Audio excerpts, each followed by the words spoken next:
Warcast slash geopolitical cast, day 82. We are still in a state of war. The war has not stopped, but why I shifted back to geopolitical cast after last week's failed attempt to focus on a broader area other than the Persian Gulf. It's because crazy shit is happening all around the world outside of China. We're going to run around today. We're going to go from the U.S. to Yemen to Africa to Greenland to Ukraine to Cuba is high on the list today. So, no, I have an entire giant blank space in my report that's supposed to be the Middle East, North Africa, and the Persian Gulf. But no, crazy stuff is happening everywhere today. So with that, what we're going to do is our traditional show, but then we're going to branch off into these other parts of the world because everything is being impacted by the Persian Gulf now. Everything.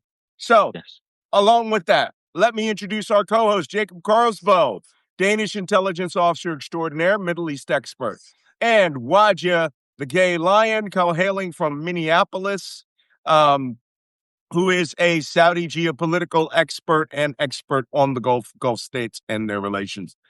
Wow, guys, I thought this was going to be a quiet morning, but then I started going through the news, and then crazy little newses started jumping out at me saying, oh no, you're not even going to start to get a easy week off, much less an easy day off. So I'm looking fondly at my garden, which I had to get up at 5:30 this morning to water because it's going to be 34 degrees today in Celsius. That's 91.3 degrees Fahrenheit in my fair little village. I'm not even in a village, guys. I'm in a hamlet. That's how small it is. So with that, Jacob, what's going on, man? How you doing? I'm back in Copenhagen. Copenhagen. I've got my old, my favorite cups. And yes, there's stuff going on in Ukraine as well. I think that's where we could actually put some positive spin on things as we tour the globe. But let's get back to true. that. Holy cow. Waja. Oh, how are you this morning? And what are you drinking out of? Just Italian. I just put the mug that you gave me in the dishwasher. Oh, he has a super cute Paddington Bear mug that says PB because I know you're just a poor it's initials and everything. Yeah. You're like Paddington. You're just a poor refugee bear. That's all. That's right. You know, you're from deepest, darkest Western Saudi Arabia, not Peru, and you somehow found yourself there. And maybe someday you will become the symbol of the United States. Never know, right? We'll see. Right. We'll see. You shall see. Man, I'm going through my notes here, my bookmarks. And the crazy stuff that is happening here today is broad and global today. And needless to say, it's the responsibility of President, that guy, right? The guy who we all know is going on. You know what? So much crazy shit is going on. I don't even want to talk about Kazakhstani silver mines, right? No. Because apparently Donald Trump Jr.'s son became on the board of directors of a Kazakh mining company, and then this Kazakh mining company was immediately handed a $1.6 billion U.S. government sole source contract for tungsten, right? Holy shit. The criminality here. Anyway, forget that. Rod, give us something positive to look at. Show us the kill board, right? Tell us what's going on in the world of war and how many people have been just one second, Malcolm, because I have one comment about corruption. Because it's a big thing looking into Andrei Yermak, who used to be the chief advisor for President Zelensky in Ukraine. And, Right. especially on the right wing of European politics, all the right wing radicals, they are into that corruption case that's going on in Ukraine, and they seem to forget what's happening stateside, I will say, about corruption. And meanwhile, this shows that the Ukrainian system actually works because they're investigating and they're prosecuting Andriy Yermak. And that doesn't quite happen with in the US, I gather. Yeah. Well, this Yermak story is crazy in itself. Yeah. Okay, look, when I went through Ukraine, people were rabidly going against anyone that was doing any war profiteering whatsoever. Any. People were getting furious. Their children and their families are dying. And it became pretty clear the old way of Ukrainian corruption was out the window. And then we get these really big corrupt guys who, after years of fighting, I got to tell you something. I've seen people on forums saying corruption in wartime should be a death penalty. A death penalty should have the death penalty. These are Ukrainians. They're mad. Their families are dying, and Yermak is out there. He's got like crazy mistresses, and I know some of the stories are really apocryphal. I don't know. He dresses up like a teddy bear or something, but just crazy stuff. That in time of war, you're this tight with Zelensky, which means you are just one Iskander missile from dying alongside of him. Yeah. And you think you're going to do crazy shit. Yeah. That is just crazy. Yeah. All right. Holy cow. So, Wajik, go ahead with the casualty count, please. All right. The casualty count estimates for Iran has jumped all the way to 6,000 people. A few days ago, it was just below 6,000.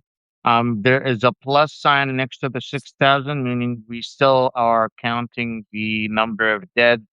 Lebanon, there's 2,869 people dead.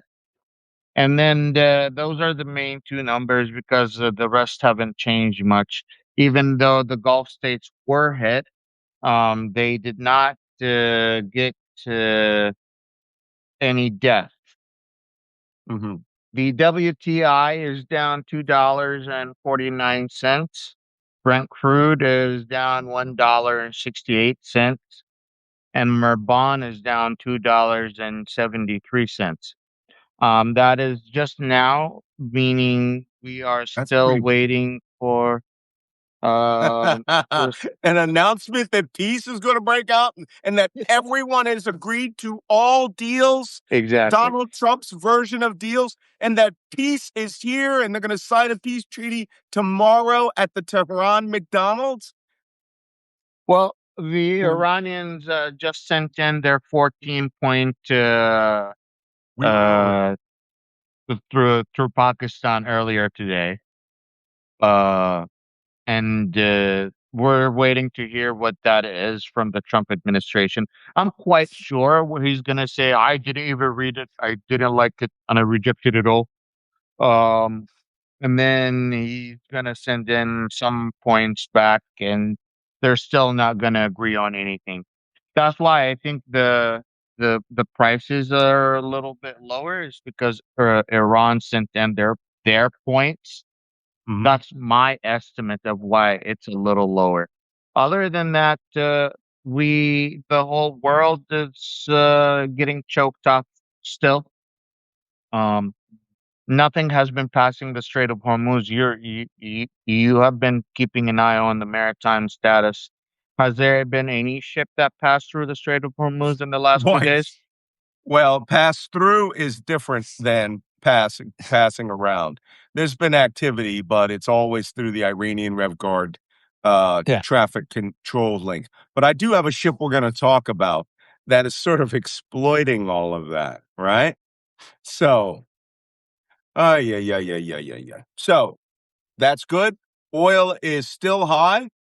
We will see what phenomenal lie comes from the White House today, because we have seen this every week of the war. And as a matter of fact, I have an analysis that was done here. So long as we're here, I have an analysis that was done about insider trading in the Pentagon or the White House.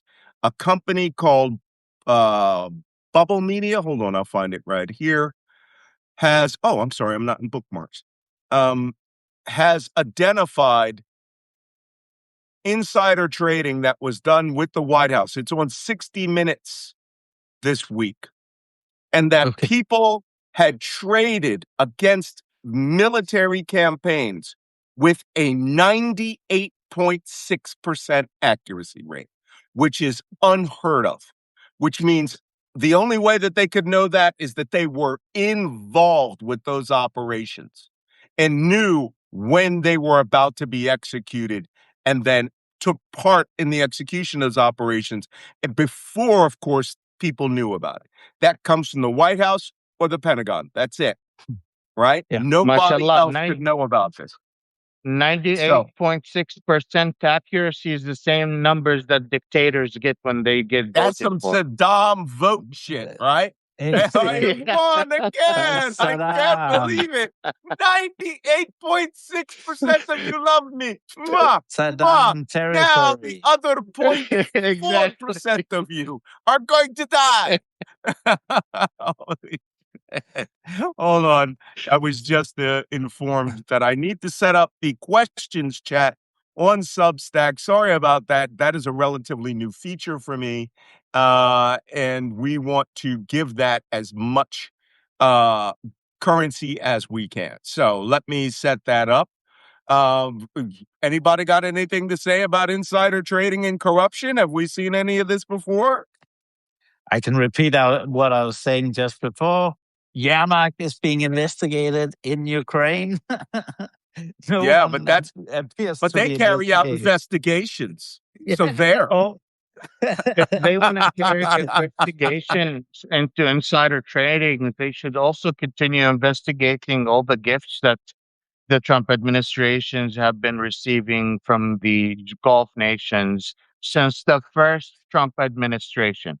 I don't know if you know, his first gift, his first visit to Saudi Arabia, he received gifts, swords made out of pure gold, daggers made out of pure gold, robes made out of tiger and lion skins. Here's the kicker, okay? Those are not gifts to him. They are gifts to the people of the United States. He's not allowed to keep any of that. Any of that. And if he did, he would actually have to pay for, I think he's allowed 1 or 2 items. He would have to pay for them at market value. And you know, Trump, he's not going to pay for nothing, right? And what about that gold brick the government of Switzerland gave him, right? That I think it's like 100,000, or it's at 100 ounces of gold or something like that. This man is a fucking thief. Okay, let's just be straight up. If this were Burundi, and I was having to I keep hammering Burundi because they're pretty corrupt. Yeah, okay, you're tough if this were Burundi, you're tough on Burundi. I know. Man. Okay, if this were Burkina Faso, or if this were Myanmar, or if this were, it's not Swaziland anymore. What's the new name for Swaziland? Swahili. It's Swatini. Or something. It's Swatini. Swatini. Okay. Hey, but I knew it.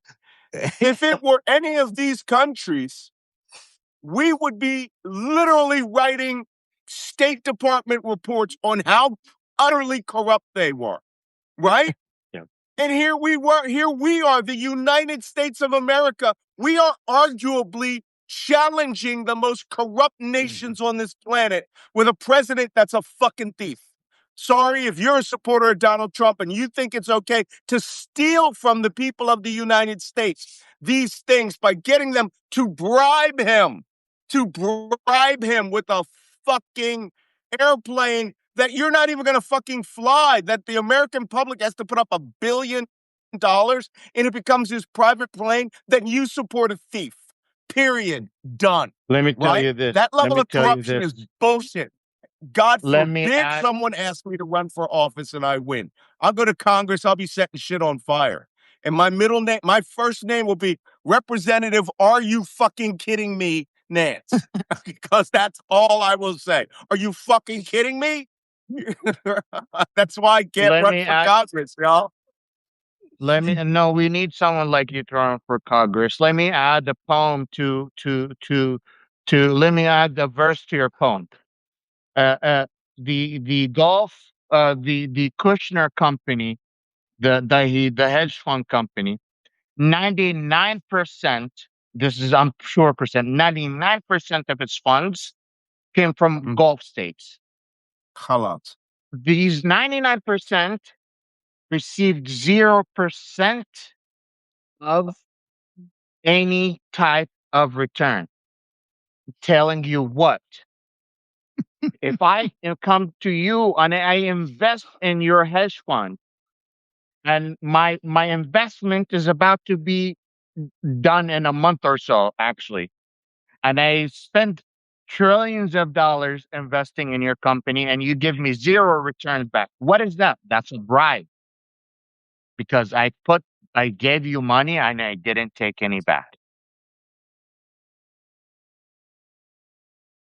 That's called bribe. You know what? I don't even actually. I've lived in the Middle East for 40 years. I know all the euphemisms for the word bribe, like dir balik, and but just little things, little shada, things like that, right? Dir balik means be careful, or it's just another word for bribe. What's the actual word for bribe? Look at that. You got to think about it.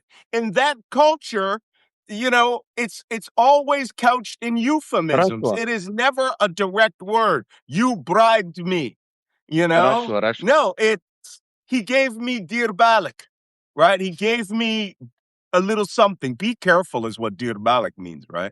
So, or he gave me for a little drink, right? Little shot him. Little shy, little guns, right? For coffee. I can't tell you how many times I had to pay up. I was happy to pay $1 so that the cop would not shoot my bodyguards, or we wouldn't have a raging gun battle in Basra. Halas, I want everybody to know Malcolm, he pays his dear balik. But I was involved in a situation at one time where I bought $1 million in cars in one sitting, and I made it clear, you cannot buy me. You cannot buy me. They wanted to pay me my 10%. That's what all transactions there have 10%. And I refused it. They were like, what? But I was sending a message, because if they could do that to me, Al-Qaeda and ISIS could get to me. They'd offer something and they would think you're a guy that works for money. I said, I will not touch any of this. And you know what my reputation became? He cannot be bought. That's the spy that cannot be bought. Right? Simple as that. That was a good reputation to have. And suddenly my trust factor went out the fucking window. Everyone trusted me. They would call me in to be the middleman on things because Malcolm could not be bought. I got a whole government that can be bought now. Everybody, every level. We got a guy, special operations guy, doing insider trading on special operations missions. You kidding me?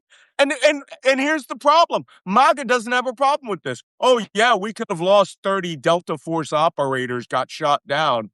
Nobody has a problem with that so long as you're making money.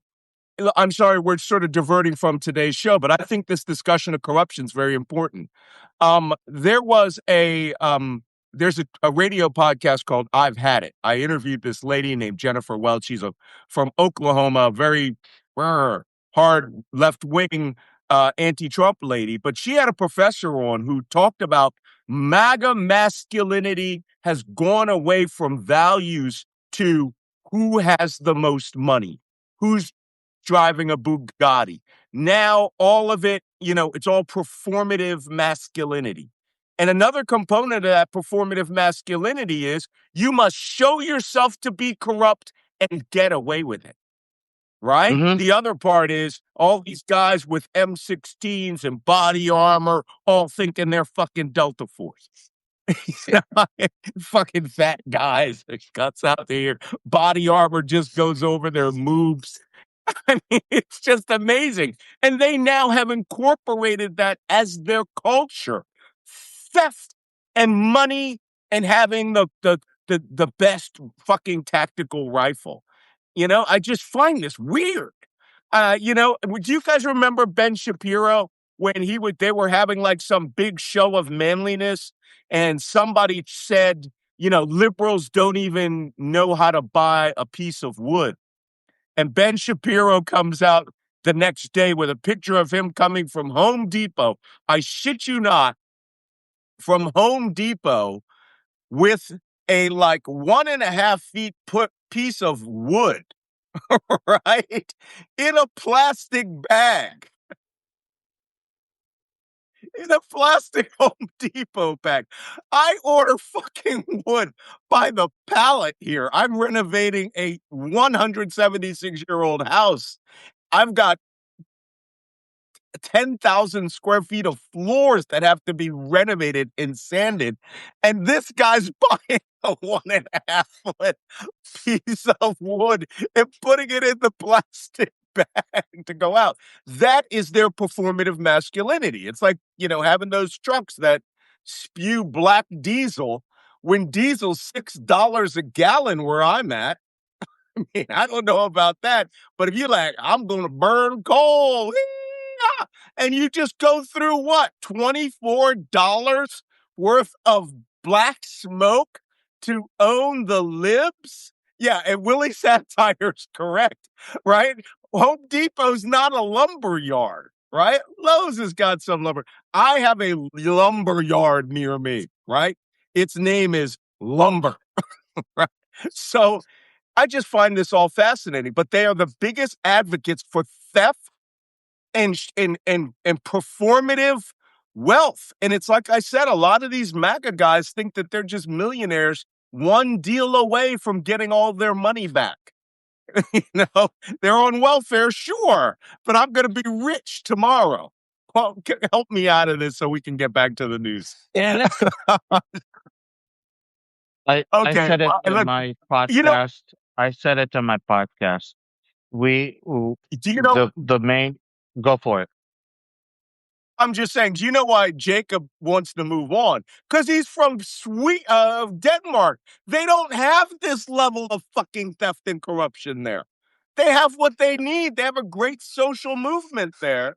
And we're just like, yeehaw, fuck the law. And Jacob's shaking his head like, what is this corruption you talk about? That's in Russia and Ukraine. I have my 2 cents about corruption because I've seen Saudi corruption in person. And I came to the United States in the hopes that there's no corruption or there's less corruption. And I came in with a stupid head like that. The reality of the matter is that the 1% doesn't care whether they're in Saudi Arabia or the United States. The fact of the matter is there are people who are corrupt, and the corrupt people, they're stealing money. And the studies have shown as income inequality increases, polarization increases. So it is easier for each party to blame the other side instead of focusing on big crime that's stealing majority of our money away. Our FBI resources and our big police is solely focused on small crime and forgetting the big people who are committing those big crimes. We say that our government, right, does not care about your position, does not care whether you are rich or poor. But the reality is, we put few people who are rich as an example for the rest of the country to see. But the majority of people who get thrown in prison are just everyday people who does not have anything to do with the big corruption. Majority of people are paycheck to paycheck who cannot afford the current economy. The actual reason majority of people are stealing is because they're goddamn hungry. fix your goddamn economy, fix your income inequality so people can eat, so your corruption could go down. It is all connected. But that's at the street level. All right. I tell my friends here who live out in the projects or whatever, I go, I employ you, I pay you top dollar because I would prefer that you have money. I donate money to the food kitchens, all this. I prefer that you have food money so that you don't come and rob me, right? For crack money. And the way that fentanyl and opiates were introduced to the United States, that was about, making money and not caring how much crime, murder, mayhem came out of it. I know we're getting a little bit off track, but the United States, let's just be honest, people, and the next thing I'm about to tell you, which is our first news story of the day, the United States is getting pretty fucking corrupt. And here's a good example. Does anybody remember this tweet? I'm going to show you this tweet, which went out on March 3rd. And it's Donald Trump wrote, effective immediately, I have ordered the United States Development Finance Corporation to provide a very reasonable price political risk insurance and guarantees for the financial security of all maritime trade, especially energy, traveling through the Gulf. This will be available to shipping lines. If necessary, the U.S. Navy will begin to escort tankers through the Strait of Hormuz as soon as possible. No matter what, the United States will ensure the free flow of energy in the world. The United States' economic and military might is the greatest on earth, blah, blah, blah. You guys recall that? Yeah, and zero. That was Trump setting up. Zero. Yeah. Zero money. That was Trump setting up his insurance company to replace Lloyd's of London. And they said they put up $200 billion. No, it was million. $200 million to insure these companies. Well, today, the first report came out on it, and the United States government insured zero, as Jacob said. Zero vessels were insured by this thing. So here's the question. Where'd that money go? Where's that money at, y'all? Zero vessels. Ukrainian no one is anti-corruption authorities to investigate it. Hire Ukraine to investigate it. Hey, I got to tell you something. The Ukrainian anti-corruption authority is pretty good. I had a briefing by them when I was there last time, and they played out a list of all the people they rolled up and how much money they were going, especially war profiteers, man. If they had the authority to have SBU put a bullet in the head of a war profiteer, it would have been done. But anyway, so no one has bought any of the U.S. ship insurance. Wow, isn't that funny? So zero takers have happened. No ships have been insured, and only 2 out of 5 U.S. ships were escorted from the Strait of Hormuz, which opened up a beehive of ship attacks all over the place. And now nobody's getting insured. So there you have, that's this morning's 2 ships. That is pretty much all the major news out of the Strait of Hormuz. Yesterday, we went over the attack on the nuclear power plant, which was a warning to the United Arab Emirates to stay out of this war. And Iran essentially read them the Riot Act. Actually, I don't think we got to this yesterday. They were read the Riot Act by one of the defense minister generals of, here it is, of the IRGC. One of the generals in the country. Go ahead, you were saying? No, I was just quote. guessing while you getting it is probably the IRGC space. Well, I guess. What do you think the Iranians said? They said for the Emiratis to stay the hell out and stop hiding Americans. And stop working with the Israelis. Specifically, Israelis. Yeah, they mentioned the Israelis before they mentioned the United States. They said Israel's relationship with the United Arab Emirates must come to an end. Otherwise, Let's see if the Israelis will protect your nuclear power plants. There are other things in the region, but this is the only thing in the Persian Gulf. Okay, I have the one Persian Gulf vessel news. I have I Persian have Gulf some too. news. Oh, what do you got? Pakistan moved 8,000 troops, including fighter jets, late this just came out this morning. By Oh, this where? out to Saudi Arabia. What? They they moved troops to Saudi Arabia? Yes, because they already have Saudi Arabia is under the Pakistani nuclear umbrella, and Right. So and they've been putting a lot of pressure on Pakistan, and United Arab is Emirates this took their money away. And when the United Arab Emirates took their money away, Saudi Arabia said, we'll spot you that money, Pakistan." And I think that's where the Saudis put more pressure for the Pakistanis, because right now, just like a few weeks ago, the UAE took their money out of Pakistan, and then Saudi Arabia had to put their money into Pakistan. So I think there was a lot going on, and one of the agreements was Pakistan had to move 8,000 troops to Saudi Arabia. This just came out this morning. okay? This is an abnormal deployment. Pakistan does have troops in Saudi Arabia, but most of them are stationed near Mecca, right, to help provide national security and police forcing around Mecca. I'm looking at the report now that Saudi Arabia has deployed 8,000 troops, a squadron of J-9 fighter jets. I guess they're going to use those to hunt drones. But that also tells me something. And Chinese HQ-9 air defense system. That's an admission that Saudi Arabia's defense expenditures aren't very good for this modern war. And Saudi Arabia does have a standing army, by the way. It's the National Guard. Somebody said that they don't have a standing army. They have a National Guard. It acts as a standing army, and it's pretty large. And they're well equipped. I mean, they operate US M1 tanks, they operate Leclercs, they operate all sorts of stuff. They have great equipment. When they went into Yemen, they got their asses handed to them Yep. by a bunch of guys in flip-flops in the mountains. I mean, literally had fighter jets, Chewing gut. F-15 shot down by Yemenis, right? Yep. They may as well. And I've seen massive ambushes of Saudi convoys where they killed 100 guys outright. I mean, the Yemenis, them hillbillies, they took it to their ass. So I think that this is an amazing admission, if this is in fact accurate, that the Saudis have it just came out an hour ago, that they put this air defense systems. Yeah.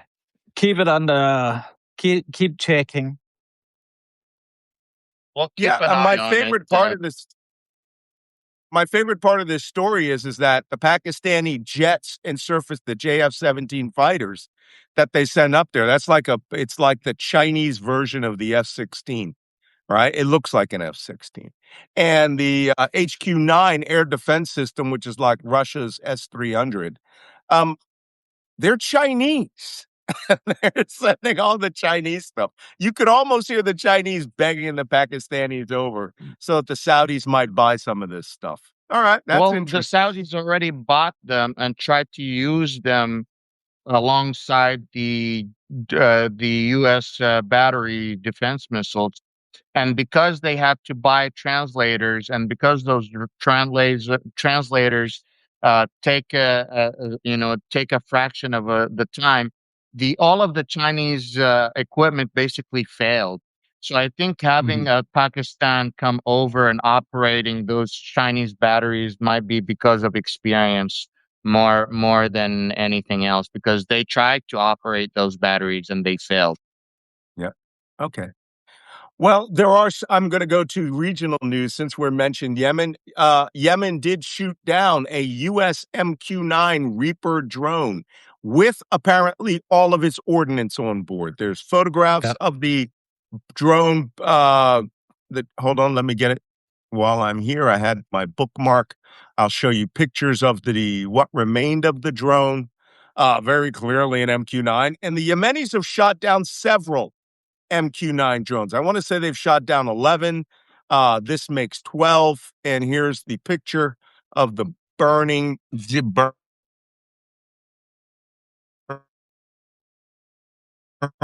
burning drone. Whoop. Sorry. This is the video of the burning drone. And there's a launch rail We for an can't see anything, M29 Reaper Malcolm. here. This is, you can't? We Can you don't not see see the video? anything. No, we don't see anything. Turn on and off. Oh, it's my camera. Turn off and turn on your camera back on. Okay. Halas. Now we can see. How about now? Yes, good. Yeah, Okay. it's good. Anyway, not a lot to see. Burning Reaper parts. It's a real Reaper. You know, I always get these MAGA guys who are out there. We sent a fake parts. They just staged all that. Why? They can just fucking shoot it down. And you can get all the parts you want. People just refuse to believe reality. So additionally, there was one significant transit in the Persian Gulf that I would like to bring to your attention, that there is a Russian sanction-breaking ship known as the Pegasus that has been going in and out of the Strait of Hormuz, going from off Fujairah to Khor and up north into the SOH. You'll see this route multiple times crossing the U.S. blockade line. What is it doing?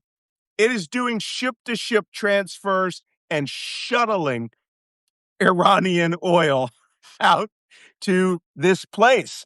The U.S. Navy is aware of it, and apparently the White House has authorized it. So once again, Russia, sanction-breaking ship, is getting away with murder at Trump's personal request. The White House has ordered them not to interdict on that.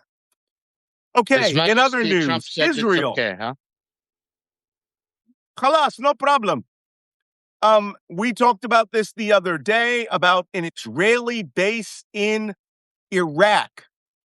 This base in Iraq, turns out, as Waja said yesterday, there wasn't one, there were two bases in Iraq. They had started these bases in November 2024, and apparently that was almost 8 months of operating in Iraq leading up to the 12-day war. That is the ballistic missile attacks on Iran that would take out the Iranian nuclear weapons program. That's when one of the bases went defunct.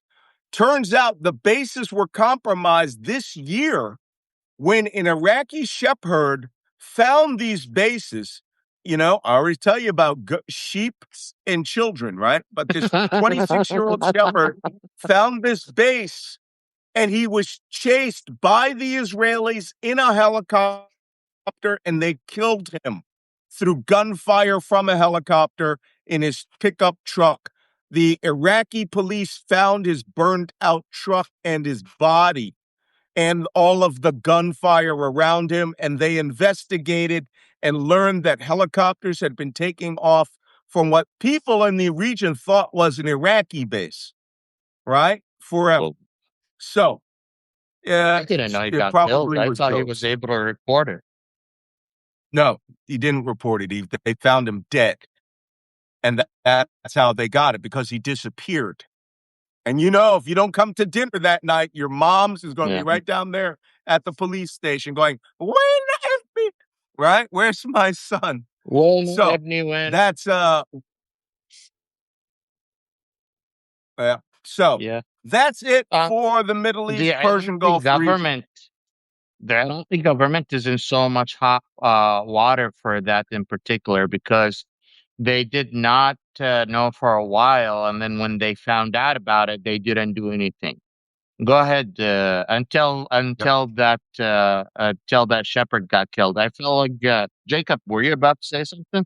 Actually, no. I just here's the actual Iraqi map because it's up in the northern part, up in the Kurdish area. Mm-hmm. This stuff is happening. So, anyway, well, wait, are you talking about the base? Yeah. No, the base is way in western Iraq. Really? The one that this guy got killed at. Yeah. The New York Times has a full article. It was the Wall Street Journal that broke this last week. And the New York Times has the story where they found that guy. Awad al-Shamari, 29, set off from, yep, out west towards H2. All right. The name of the town is called Nuqaim. Okay. So he went out on a shopping trip, and instead of making it home, he stumbled on the Israeli military base. His family believe it cost him his life. The truck and him were riddled with gunfire, and people have witnessed that a helicopter was there firing on him. Right? Helicopter was chased by a truck. 3 witnesses from the camp said firing on it repeatedly until it jerked to a halt. Then the Iraqi police came out and found the Israelis, of course, immediately evacuated and destroyed the base. They were compromised. Is that down here in Nuqaim? Malcolm? Yep. That's down here. Yep. That's it. Okay. Interesting. So, you know what's funny about it? You can see they probably had permission to fly over Saudi airspace all that time. Yeah.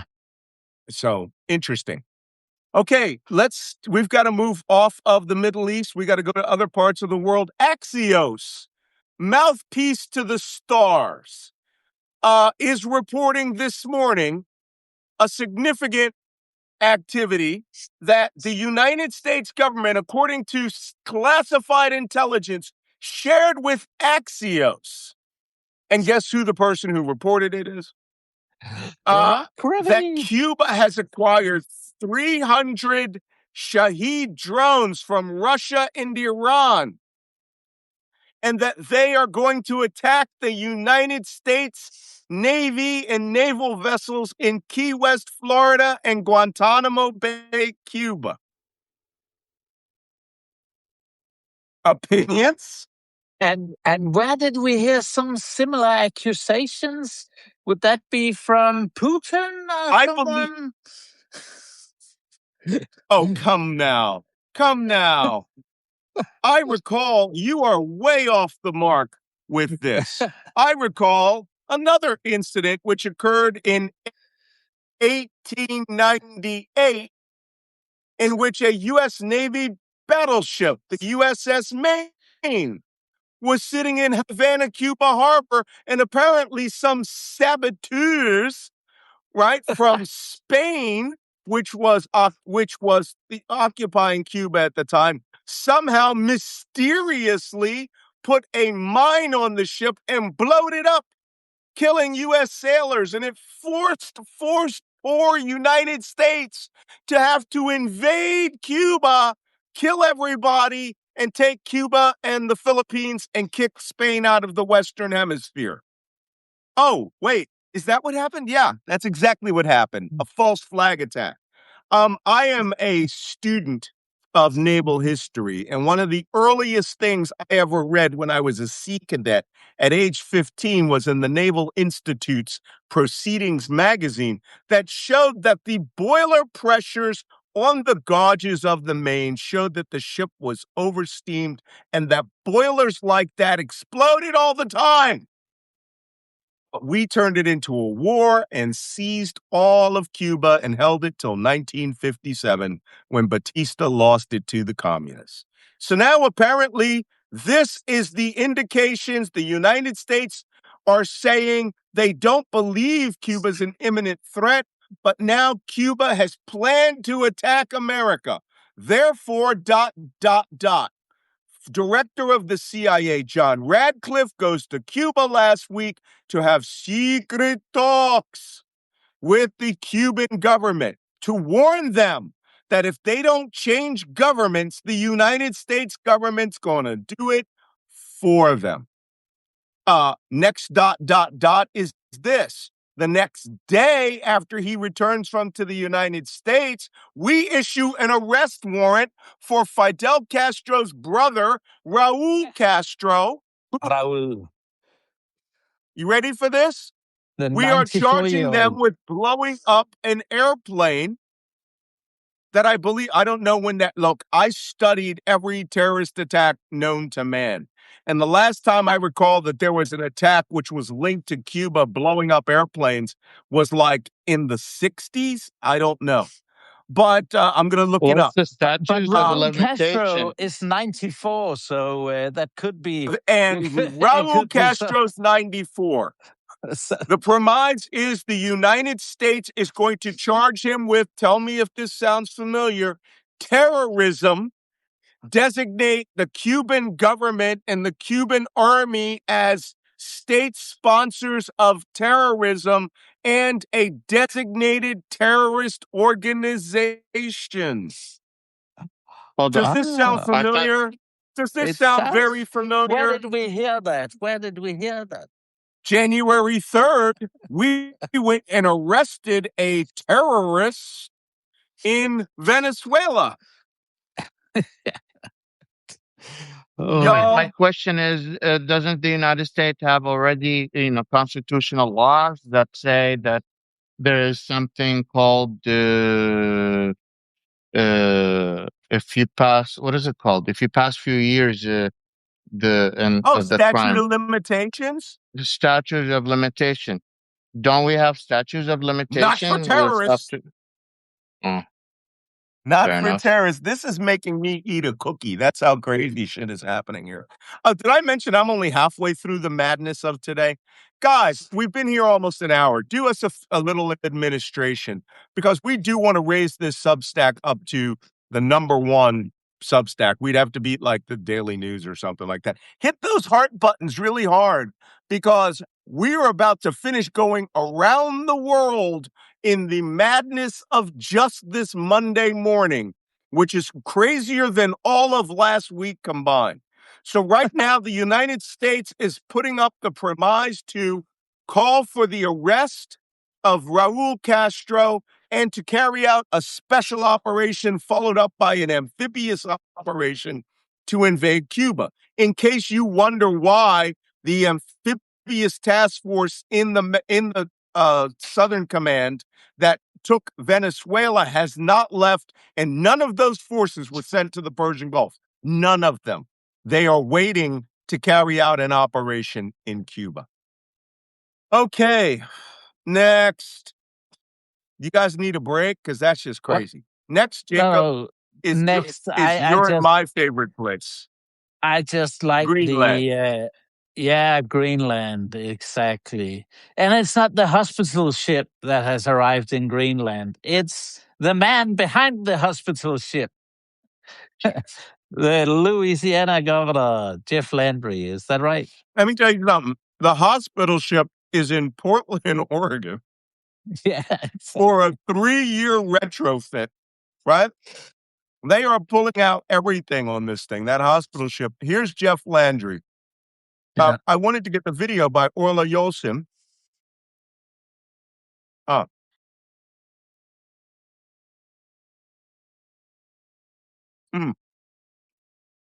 Orla Yolson, our good friend and social media provider in Greenland. He is the biggest social media guy. All of you, if you are not following me right now on Twitter, go to @OJOELSEN and follow Orla Yolson.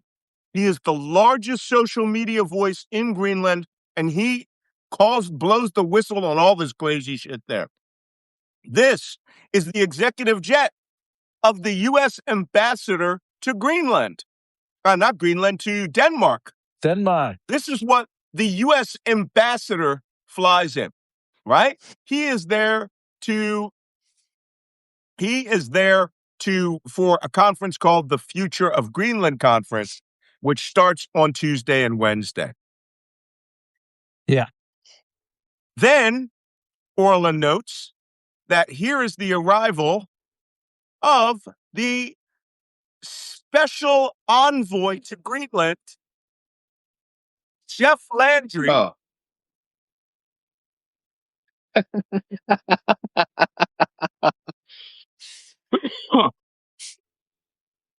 And with him this guy is a doctor. Is flying on one of the Air Force II aircraft. He is flying on a U.S. government military transport that's allocated to State Department. And he is there. My favorite part is he comes in camouflage uniform, wearing a U.S. Air Force cold weather parka. It's cold, but it ain't that cold. Alexa, what's the temperature in Nook, Greenland? It's so cold, Alexa won't even respond. That's how bad it is.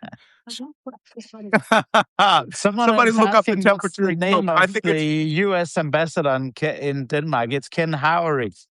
And he's one of the guys that has contributed a lot of money to this very dubious enterprise called Praxis Nation. And they're the ones that have, come up with this idea of the U.S. annexing Greenland and building some techno nirvana cities, tech nirvana cities in Greenland. So here's Jeff Landry, who comes from one of the hottest states in America, Louisiana. And humid in terms of temperature. Somebody says it's 38 degrees Fahrenheit in Greenland. It's 3 degrees Fahrenheit, 3 degrees Celsius. 3 degrees. It's 38 degrees. That's the high. Okay. So Jeff Landry comes in, and so here he is. He was not invited to this conference. Neither was the U.S. ambassador. The U.S. consul is there. Jeff, we were there in January and February. There was no U.S. consul to Greenland. They hadn't replaced that person, and now they emergency replaced the U.S. consul. And here's Jeff Landry, and here's what he says he's doing in Greenland. The man from arguably the hottest state in America has gone to the coldest place in the Arctic, and here's what he has to say. Oh, I love the Greenland. Oh, Jacob, can I point something out? Yeah. If you could look across the street, that's the gray building that they want to buy that has 32,000 square feet for they bought it already. People. Yeah, they bought it already. The occupation headquarters of Greenland, we called it. Yeah. They have only 3 staff in Greenland. That's not true. 2 staff in Greenland, the council and the USAID person, and they fired the USAID person. So what is that? They said it has office space for 100 people, and we call it the Future Occupation Government Building. Yeah. 1 second. It was being prepared for U.S. We have 2 people, and they bought a building for 100 people. Yeah. No, you only have 1 because they fired one of them from the USAID. Yeah, they only have 1, the council, and there is no USAID assistant. 1. Sorry, not 1. Okay, let's listen to what this guy has to say. And what's funny is he's not at the Hans Ilja Hotel. The Hans Ilja Hotel is to our right on this screen and around the corner. He is sitting in that building. I suspect they are already using this building. There was no one in that building in February. No one. I had been there over a year, and no one occupied that building. So let's listen to what this idiot from Louisiana has to say. Can I living narratives about what your intentions are? If it's still to acquire Greenland, yes, you know, say to that. Oh, no, look, I'm here simply to build relationships and to look and listen and to learn and to see if there are opportunities to expand the relationship between the United States and Denmark. And so, I'm excited. Really am. The Greenland is I'm never interested in these principles. I'm always interested in the people that are behind him in the background, like this guy, right? Yeah. Hold on. See her and him, this guy.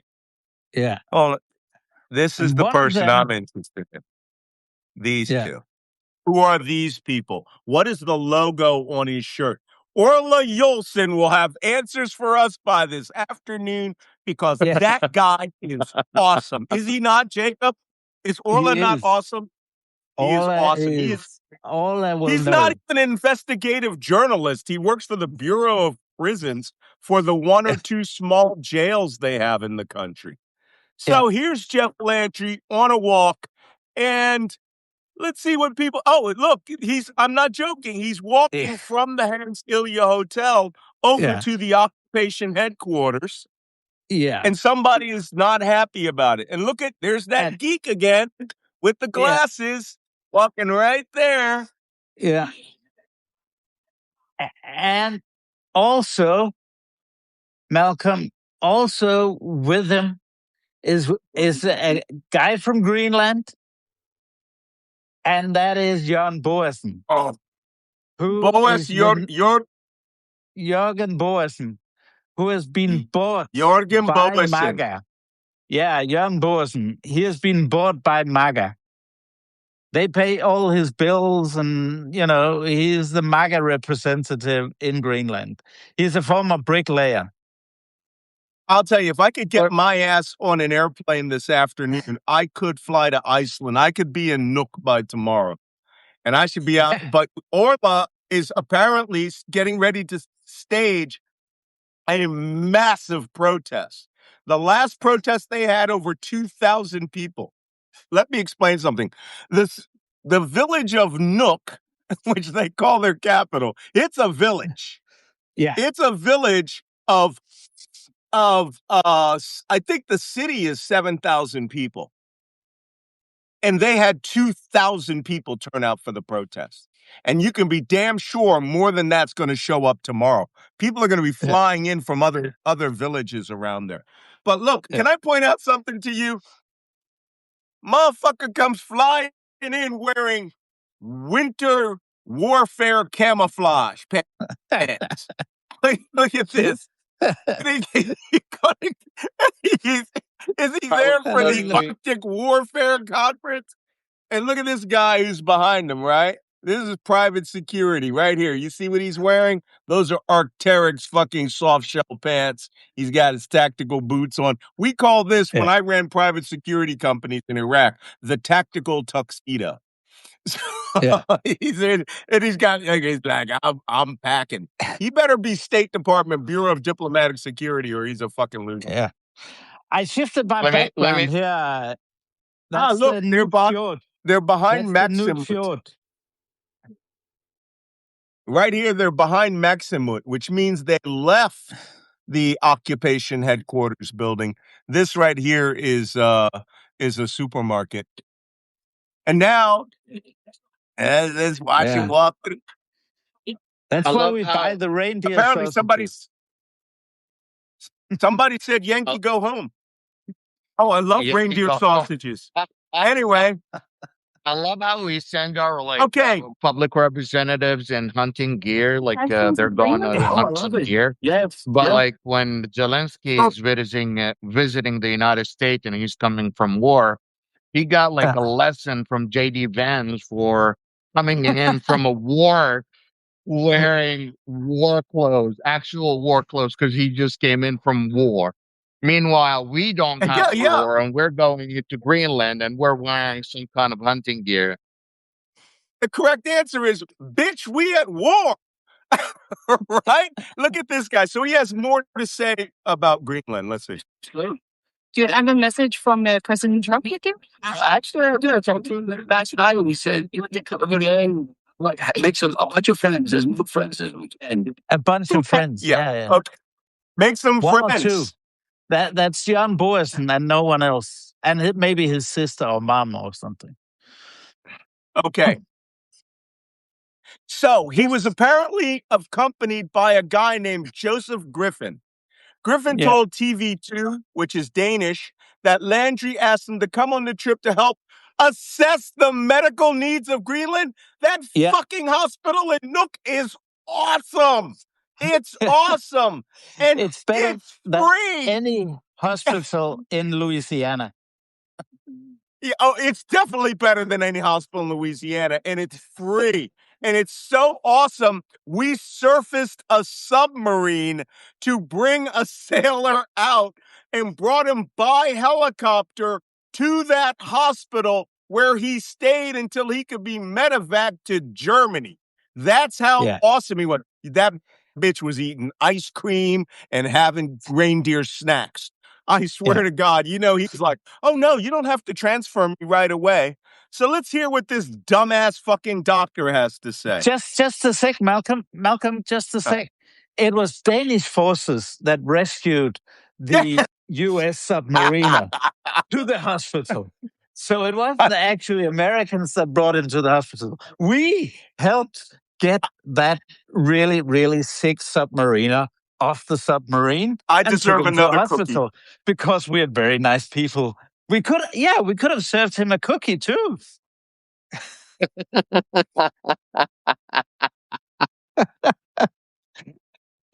I deserve another cookie. This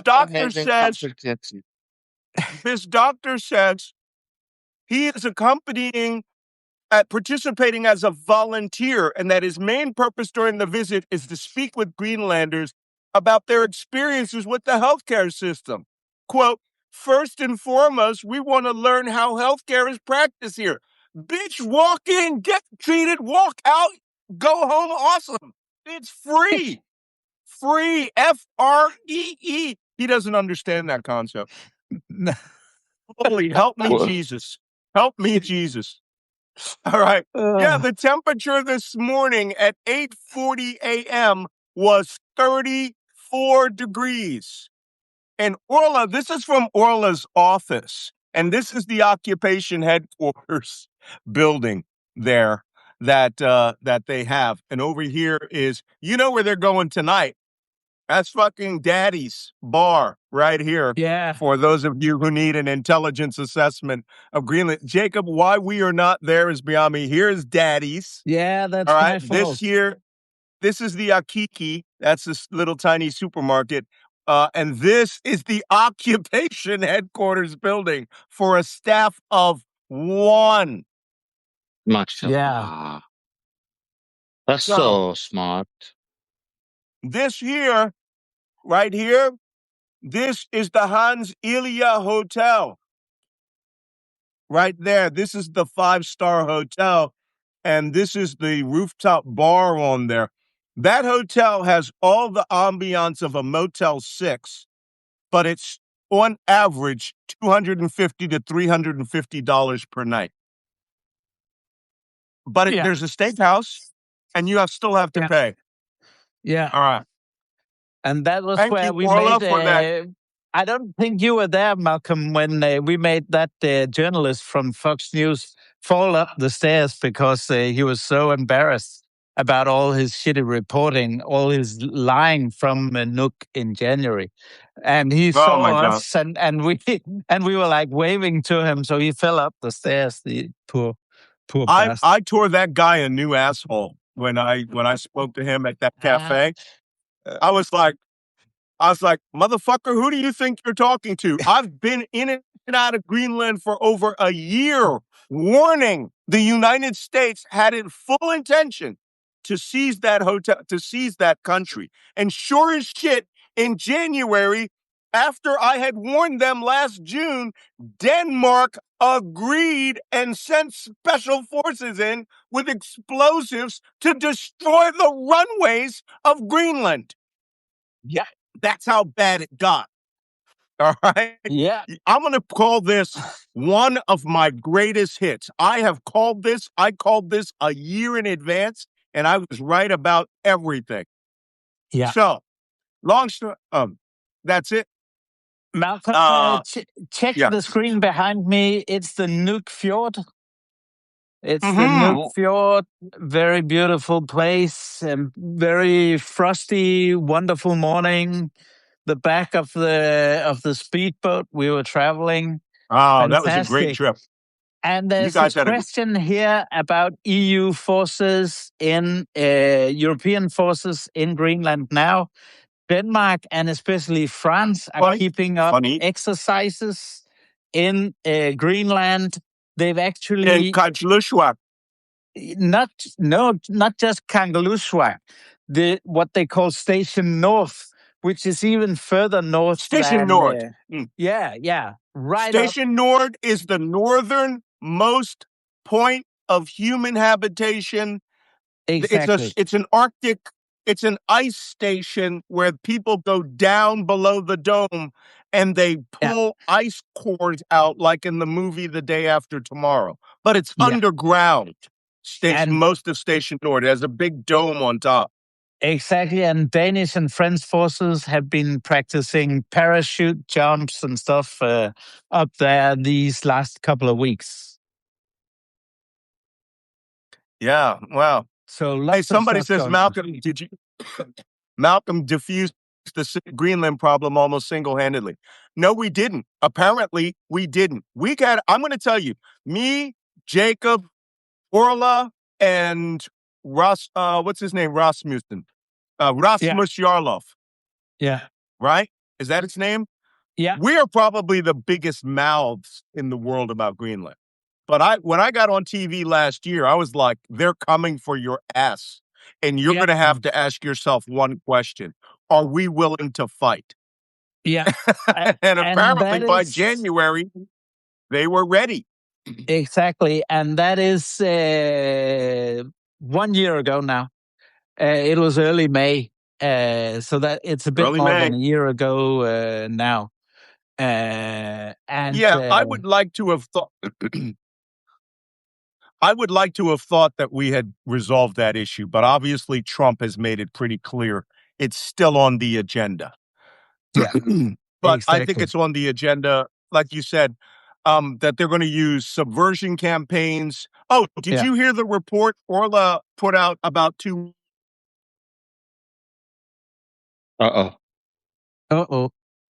Weeks ago? We didn't hear anything. That Repeat some that. American was going around U.S. dollars, cash, to that someone was paying taxi drivers $200 U.S. No, dollars. Malcolm, we can't hear you, but it's actually worse than that. It's actually negative. He promised Greenlanders $200,000 for negative commentary against the government of Greenland and Denmark. Yeah, and he promised. So there's the subversion campaign. All right, let's get off Green pissed as it'd be on a flight. I could be in Iceland tonight. Somebody, I could go to Greenland tonight with a backpack with just my laptop, because don't forget, I left 2 full 25-kilogram bags of gear for hunting and all of my Arctic clothes in Greenland. I have a full suite of Arctic clothing and gear that's at Carlos's house in Greenland. So I could head over there tonight and I'd be comfy warm. But that's all we have with regards to Greenland. It's kicking off. All I'd go up there so I could go. I would like to go so that I can go. So that I could shout at Jacob, or what's his name? Fucking Jeff Landry. Yeah. I could just go, get your Louisiana ass out of here, bitch. Yeah. African Americans have a deeper claim to Greenland than he does, because there is a Black family of the great Arctic explorer, one of the first men on the North Pole, has his mixed race family from Kanak there, right? Matthew Henson. And the Henson family all live in Nuuk, Greenland. Matthew Henson, first Black man on the North Pole, the first man on the North Pole. Malcolm, and anyway, we have a deeper tie. Your connection was really bad before. There's a lot of questions about what really happened with that guy that was called out 2 weeks ago, who was up there. I'll just mention it briefly. He was promising Greenlanders $200,000 to sign a petition for independence. from Denmark. He claims he's not affiliated with anyone and that he's just gone up there as a private person. But it seems he was some MAGA representative. His name has also been made public. I'll bring that up next time we talk about it. Let's just see what happens with Greenland these next couple of days, also with the conference and Jeff Landry's visit, and I'll come back to that. What's his name? Did they get his name? Yeah, they got his name. I forget now. I had a lot of stuff in my head. It's not that. It's not that crazy guy we met who were. No, it's not the cheesehead that brought Wisconsin maple syrup for the Greenlanders out of sympathy. It's not him, no. Okay. Well, let's finish up. I know we sort of went over, and but I think it was important that we talk about Greenland. In other news, the president, also known as the president, also known as. Hold on, let me get the video up here. Also known as Don Snorleone, fell asleep in a Board of Peace meeting yesterday. And he's practically dancing to YMCA in his sleep. This is a live shot. That the camera's not frozen. He's snoring away. So Don Snorleone only woke up when he heard applause. Board of Peace. Last thing for today is, has President Trump lost his ever-loving mind? Hold on, it's up here.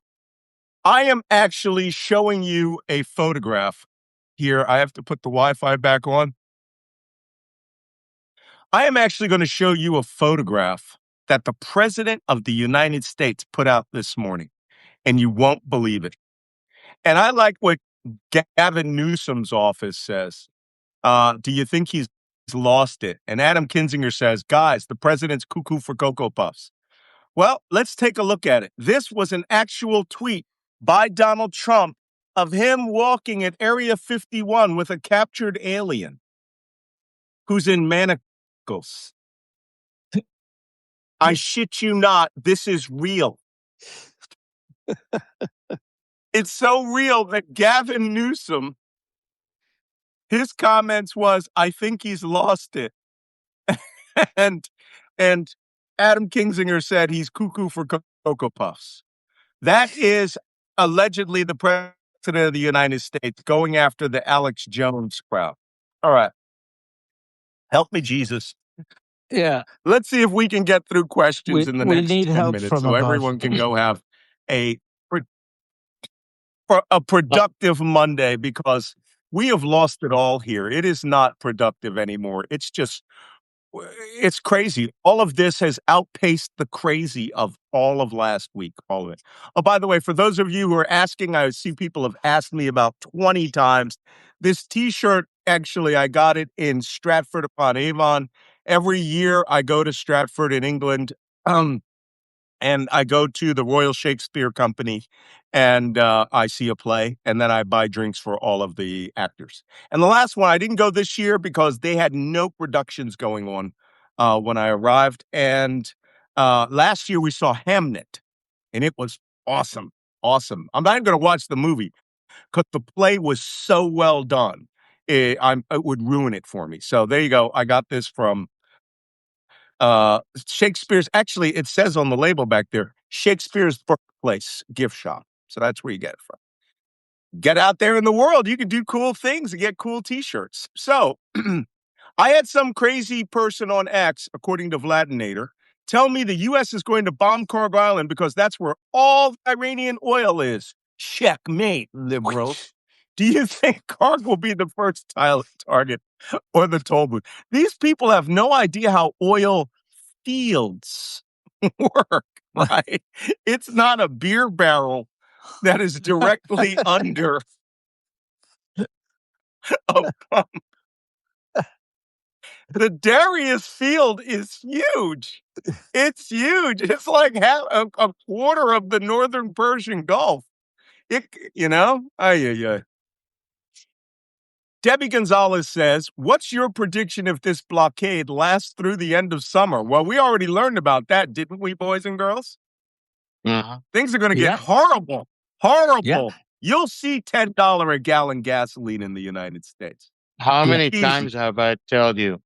The United States and China and few of the Gulf states are the main countries that are living in a bubble. So you are currently living isolated from the actual circumstances and repercussions of this war. The rest of the world has already exercised emergency rations and are exercising emergency actions, are telling their people to have shorter showers and telling people to use public transport and not use their own car, and they're closing early. You have no idea. You are like, it, the reason you are not affected at the moment is we're still using the oil that we have from strategic resources in the United States. Our oil is subsidized. So when you're paying at the pump, you're not paying the full oil market. You're paying some of the full price. And then the rest, the government fulfill. So you're not feeling it. You're not feeling it as much as you should be feeling it. But it will get worse if this happens. Yeah. It is absolutely going to get worse. Jacob, there's a question here for you. Yeah. And let me see if I can find it. I just had it. It says, Jacob, are European Union soldiers still deployed in Greenland? And I have to ask, Danish forces, are they rotating there? Yeah. Danish forces are rotating and they are training continuously, and they're training with French forces, as I said before, not only up near And they're the French. North. It's the French mountain troops. These guys their combat uniform is white and green. That's their, they come from the Alps. They live in the Alps, and they have a crazy like pizza style hat that looks like this, right? Yeah. Same colors too. And the hat is to give them shade. Yeah, their base is actually just downhill from where I was skiing. In late March,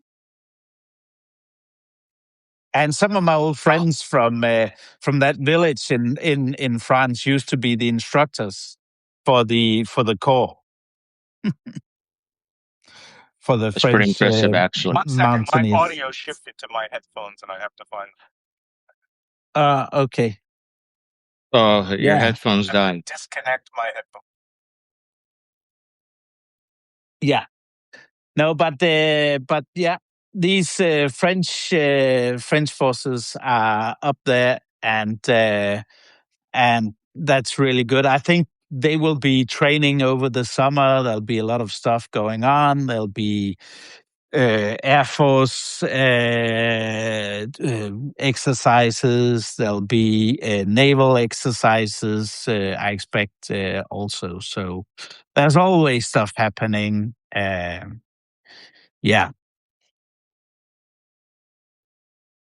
How's your, Malcolm? Is your connection all right? All right. Okay, I don't know why my audio is, or my Wi-Fi. It's because we went over time, Malcolm. So that's what the system is telling us. We've gone too long. Uh-oh, Malcolm is gone. Well, while Malcolm is figuring it out, make sure you like, subscribe, and share. If you're watching this on YouTube, you're watching a recording. Now, Jacob, you're about to say something. You guys making fun of me? I was just saluting because I think it's 20:04, so we gotta say bye and catch up with whatever's going on tomorrow. In this pop show. Guys, can you hear me? Yes, we can hear you now. We can hear you now, yeah. No, we could hear you. Okay. Yeah. All right. Listen, we've gone long. We've gone almost an hour and a half. I'm going to get around to answering these questions on Substack chat. You guys, if you noticed, I'm going back and answering them. Okay, if you're watching this exceptionally long, exceptionally crazy show today, that's because you are watching it on YouTube. And if you're watching on YouTube, come over to Substack and subscribe. Hey, for those of you who are on Substack, we have lost 500 watchers in the last 2 weeks. So please tell your friends, come and subscribe to the Black Man Spy podcast, to Jacob Carsbo, to Waja Lion. We're trying to get Waja over 10,000. And you don't have to watch, but at least watch what we're putting out there. We have a lot of threads as the situation changes. As you know, Israel's been threatening to attack Iran. We had that attack on the nuclear power plant yesterday. We will come and give you the answers that you need.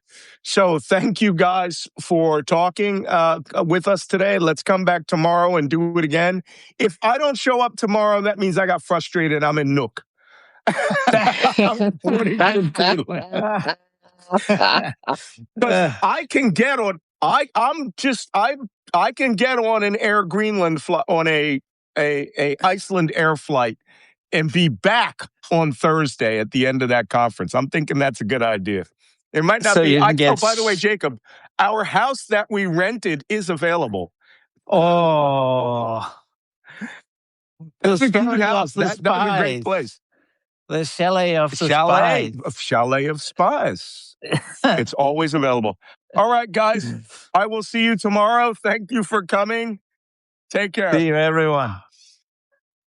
See you tomorrow. Bye-bye.